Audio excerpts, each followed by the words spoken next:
San Francisco has become consistent with a third world city. Yes, corners of the city remain beautiful, but that's the Chamber of Commerce window dressing. This city is an embarrassment to the taxpayers of San Francisco, to the people of the Bay Area, to the state of California, and I might add the United States at large. Welcome everyone to the Brian Sussman Show, live each Wednesday, 6 to 7 o'clock Pacific on KSFO Radio in San Francisco, streaming live at KSFO.com. It's good to be home again. By the way, podcasts of this program are available on a number of platforms. A video version will be posted at YouTube and Rumble. Just look for Brian Sussman Show.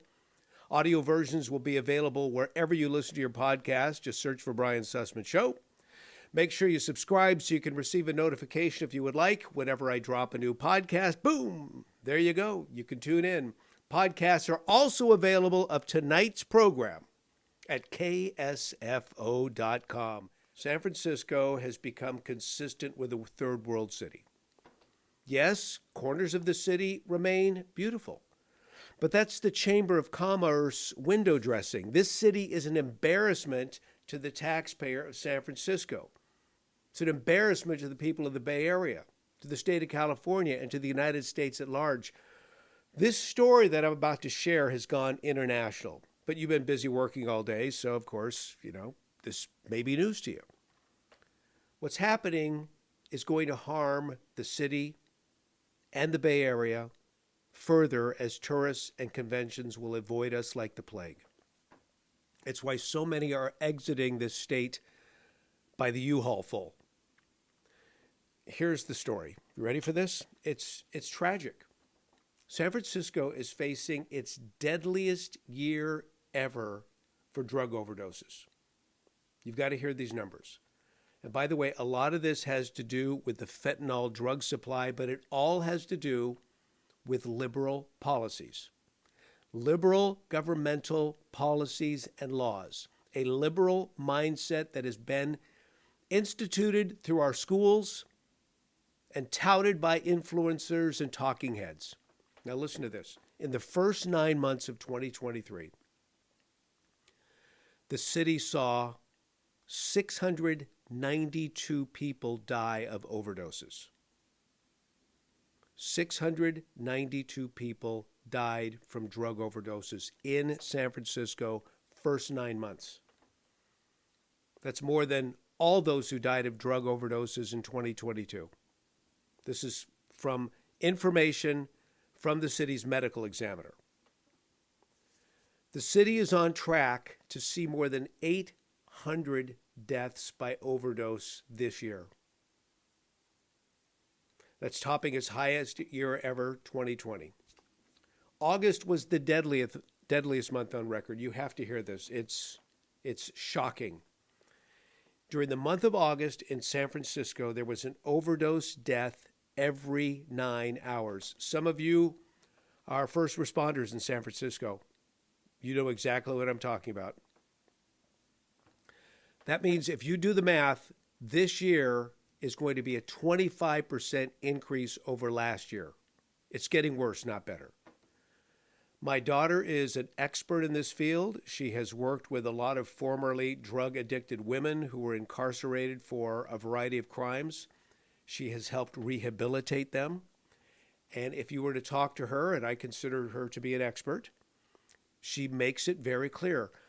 The homeless issue in the United States is not a poverty issue. It's a drug issue. The answer isn't legalization. The answer is not allowing the tent cities with their filth and their underground economy and all the horrendous things that take place in those tent cities. It's not about going soft on crime in the name of equity. It's not allowing the drug-addicted homeless to steal whatever they want as long as it's under $1,000 worth of merchandise and not have to worry about prosecution. It's not about government-funded methadone clinics. The homeless/drug epidemic, really at the heart of it, stems from a breakdown of the traditional family, which, by the way, is a plank. It's a goal of the Communist Party. If you read Karl Marx's Communist Manifesto, in order to take a country like the United States of America to communism, one of the things you have to do is break down the family. Well, that's been going on now for decades. The family is broken down.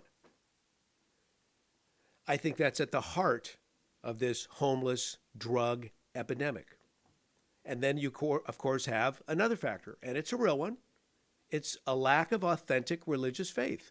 Now, some of you listening can totally attest to this. I guarantee you, if I opened up the lines right now, we could take calls straight through the end of the program and hear testimony after testimony of people saying, Sussman, you're right. Brian, exactly. I was there. You hit it on the head. And maybe we'll do that on another episode. We're not going to do that tonight. But what we really have here are government policies that are perpetuating this problem. More specifically, there is an actual political party at the very center of this crisis. So what am I talking about with this particular party? Well, let's break it down. Of course, we mentioned the breakdown of the family, and we mentioned the breakdown of faith, but have we mentioned the breakdown of the border? A border that is wide open for business. If you're a bad guy, come on in. Did you hear the latest one from the border? This is in Southern California, San Diego. In October, there were 4,000 Chinese nationals caught at the border. Those are the ones who were caught. 4,000. I've seen the photographs of these people.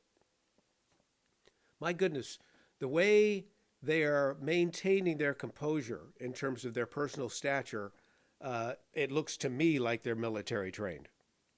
Who are these people? That's just one incident, one section of the border, one group of people. But it's a border that's wide open for business. The cartels are smuggling in fentanyl. They're smuggling in meth. They make lots of money keeping our people wasted. Because most of the cities in the Bay Area are like San Francisco, sanctuary cities. The cartels have their mules running amok all over this area without fear of prosecution, fear of getting caught, fear of being here illegally. They don't care. They're legal. They're legal because we have sanctuary cities. The Republicans aren't doing that. This is Democrat operations in action.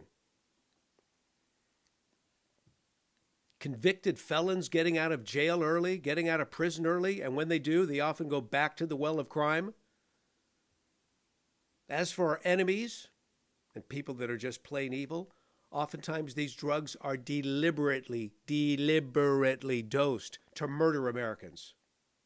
It's a not so subversive attack on America. I don't understand how San Francisco or the state can survive. I'm serious about this. I was born in this state. And as such, I love this state. I mean, everyone loves their home. I love this state. I was born here. I've lived the vast majority of my life here. Practically all of my professional career was conducted in San Francisco. But it's gone to hell in a handbasket. I don't know how this state's going to survive. The tax revenue in San Francisco alone that's being lost from all the empty buildings is staggering. All that, and the city is running a huge budget deficit, as always.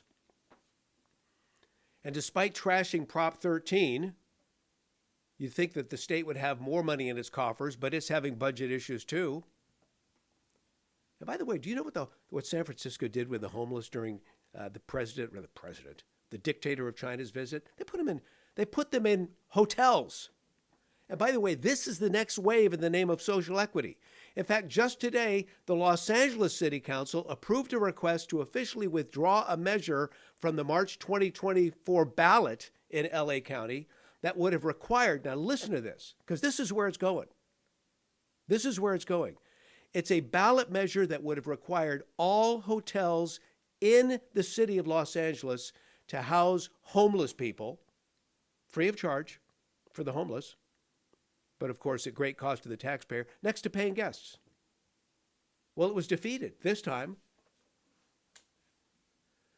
Let me give you some other examples of how liberal policies are wrecking the state. This information came to me from a friend who's a police chief in California. Police are understaffed, underpaid. Propaganda war against them. Their hands are tied in so many ways. But here's something. It's called the California Cannabis Equity Grant Program for local jurisdictions. This is a $15 million program. It's $15 million of taxpayer money that we don't have. There's no established cap for any city, town, or county taking the funds. The eligible applicants are all public agencies. But nonetheless, this is total woke speak.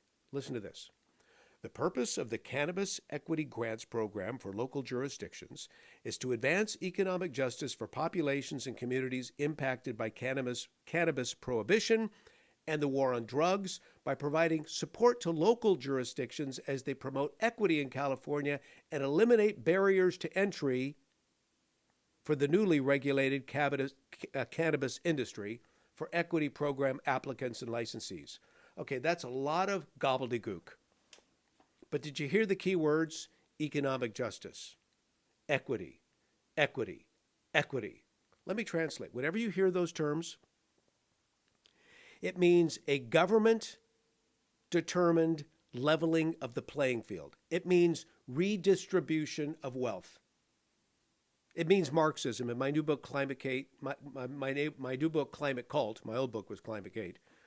In my new book, Climate Cult, out next year, I will write extensively about this because even in the climate agenda, equity has a prominent role.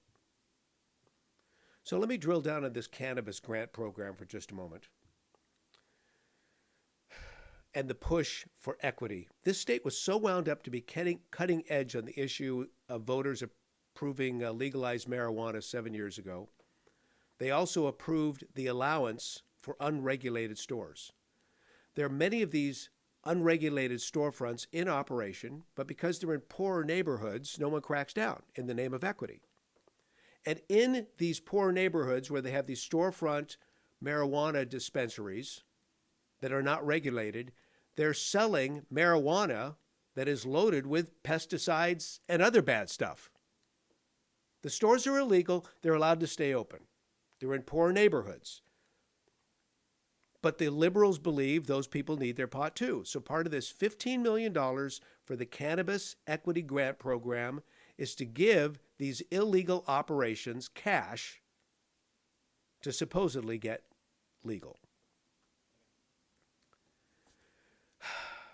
This is not how you build a thriving society. This is how you build dysfunction, which is just what I believe the elite, broad-minded collectivists desire. This. I don't know how many of you are aware of our bullet train to nowhere in this state. You don't hear much about it anymore, but it was a big deal.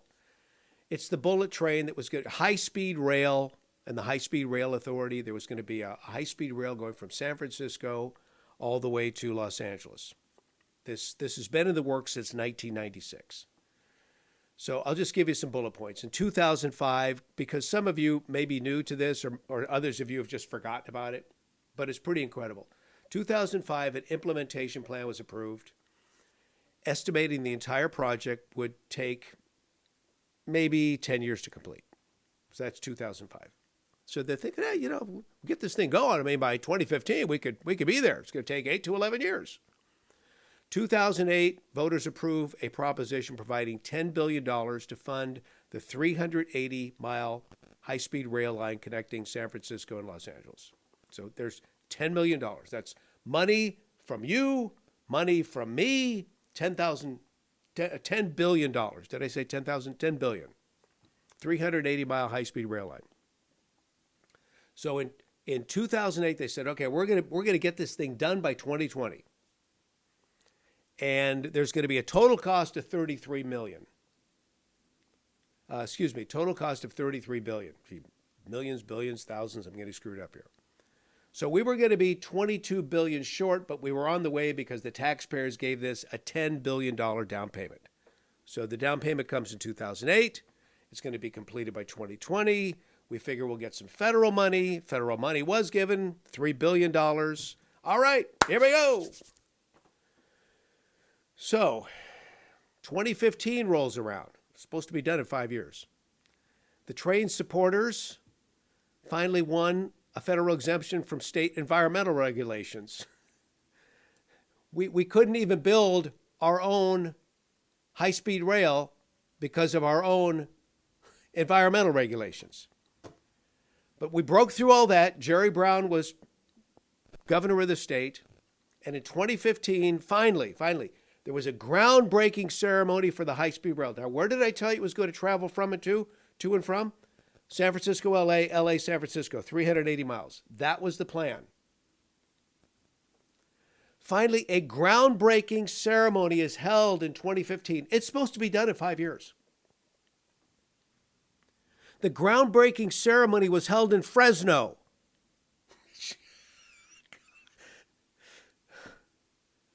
It was held in Fresno.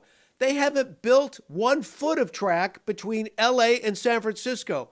They're building it from Fresno to Chowchilla.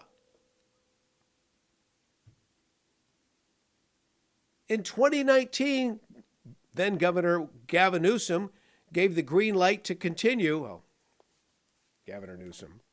He had then become governor, right? The man who wants to be president.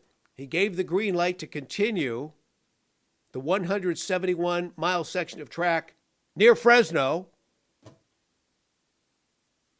And he said, we'll get that done by 2030. So they're working on this train to nowhere in the middle of the Central Valley where it's not needed. And in the meantime, nothing's been done with their original plan between LA and San Francisco. And on top of all that, Joe Biden just gave California today another $6 billion. Not for the train track between San Francisco and LA, but between Fresno and Chowchilla. This place is a nut house. Oh, and we are just suckers. We take it in the shorts time after time after time. Oh. Jane, stop this crazy thing. I'm in. So with that in mind, my friends, it's always an honor. It's always a pleasure to be with you, sharing this right thinking live here on the left coast. Thanks for allowing me the opportunity to spend time with you. Make a note, Wednesdays, 6 to 7 p.m. That's right, Wednesdays, 6 to 7 p.m. You can listen live on KSFO.com. In the meantime, my friends, in all sincerity, God bless you, and God bless the United States of America. Until next time.